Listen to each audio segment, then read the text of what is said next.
تمام وہ لوگ جو ایمان لائے ہیں انہیں کہا گیا کہ you have to do this, it is a compulsory, no option except the exceptions. Exceptions کس کے لیے ہیں وہ اگلی آیات میں بتا دیا کہ مسافر ہے، بیمار ہے، بہت زیادہ بوڑھا ہے۔ اگلے حصے میں کیا کہا گیا کہ یہ صرف تم پر نہیں کیے گئے تھے، یاد رکھو کہ جو تم سے پہلی امتیں یا قومیں تھیں ان پر بھی اللہ نے فرض کیے، لعلکم تتقون۔ اور تیسرے حصے میں کہا تاکہ تم متقی ہو جاؤ۔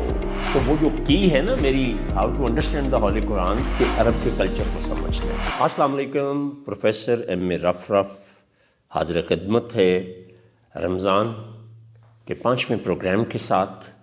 آج ہم جس موضوع پر بات کریں گے وہ ہوگا قرآن اور رمضان۔ رمضان تو میں آپ کو بتا چکا ہوں کہ وہ اس کا کیا معنی ہوتے ہیں، جل جانا یا جلا دینا، ایسی بارش جو اس وقت برستی ہے جب دھرتی پانی کو بہت ترستی ہے۔ تو قرآن جو ہے یہ کیا ہے؟ قرآن کے جو معنی ہم کرتے ہیں، سب سے پڑھی جانے والی کتاب۔ دیکھیے، سب سے زیادہ پڑھے جانے والی کتاب تو یہ سچ مچ ہے، اس میں کوئی شک نہیں ہے، لیکن قرآن کے جو مختلف میننگز ہیں اس میں ایک معنی تھیلی کے بھی ہوتے ہیں، پاؤچ۔ اب قرآن کو تھیلی کہنا اور پھر اس کے بعد آپ کا سننا تھوڑا سا طبیعت پہ ثقالت ہارڈ لگ رہا ہوگا، but come to the characteristics of the pouch. تھیلی جو ہے اس کے خواص کیا ہوتے ہیں؟ تھیلی جو ہوتی ہے وہ بڑا خاصیت یہ ہوتی ہے کہ وہ چیزوں کو محفوظ کرتی ہے اور ان چیزوں کی محفوظ کرنے کے علاوہ بہترین حالت میں بھی ان کو رکھتی ہے۔ اب دیکھیے، میں ایک مثال سے اپنی بات کو واضح کروں گا کہ جیسے ایک تھیلی ہے، اس میں آپ 10 سکے ڈال دیں بالکل نئے والے اور اس کے منہ کو بند کر دیں، اور 10 سکے جو ہیں وہ باہر آپ کھلے عام رکھ دیں۔ دیکھیے، جتنی زیادہ وہ تھیلی کا میٹیریل اور اس کی بنتر کنسٹرکشن میڈ جتنا اچھا ہوگا، اور جتنے بھی 1 سال 2 سال 3 سال کے بعد جب آپ نکالیں گے تو جتنا اس کا میک اچھا ہوگا، وہ تھیلے میں سے نکلنے والے سکے بالکل اسی طرح کے چمچم کرتے ہوئے ہوں گے، جبکہ دوسرے جو باہر پڑے ہیں وہ اس میں نہیں وہ صلاحیت پائی جائے گی۔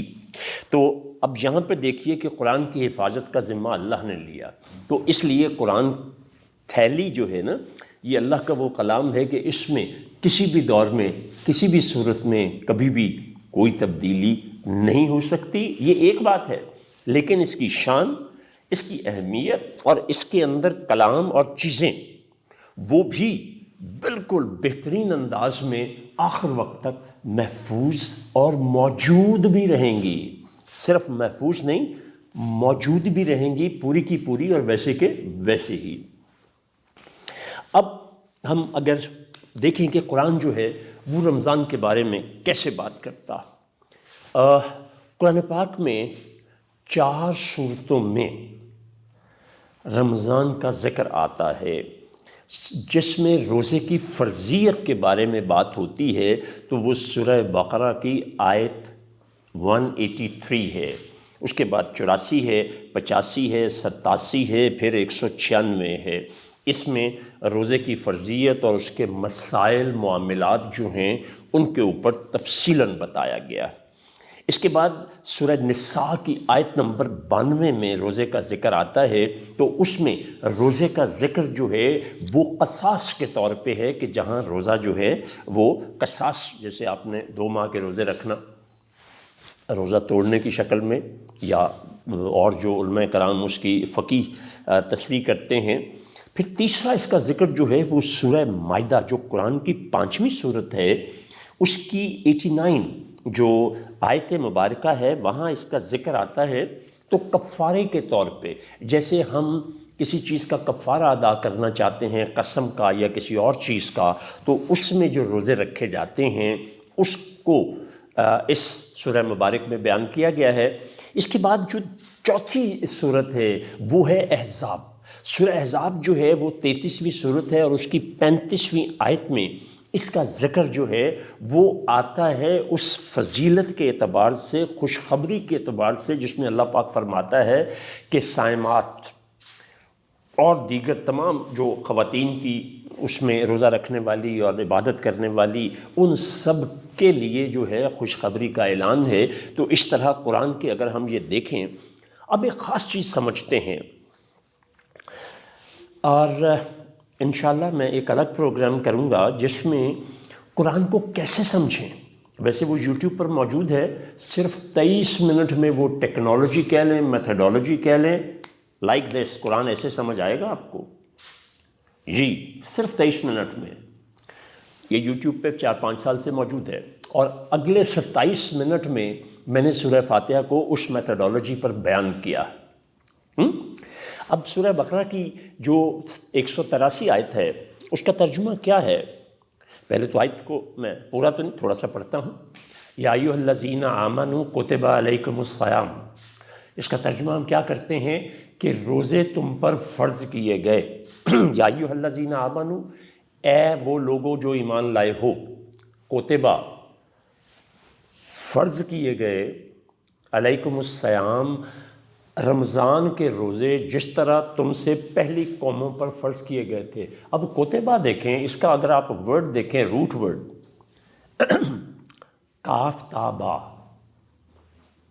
کتبہ، کتبہ تو لکھنے کے معنوں میں آتا ہے، لیکن میں زیادہ تفصیل میں گیا تو بات لمبی ہو جائے گی، تو یہیں رکھتے ہیں کہ آیت کے پہلے حصے میں تمام وہ لوگ جو ایمان لائے ہیں انہیں کہا گیا کہ you have to do this, it is a compulsory, no option except the exceptions. Exceptions کس کے لیے ہیں وہ اگلی آیات میں بتا دیا کہ مسافر ہے، بیمار ہے، بہت زیادہ بوڑھا ہے۔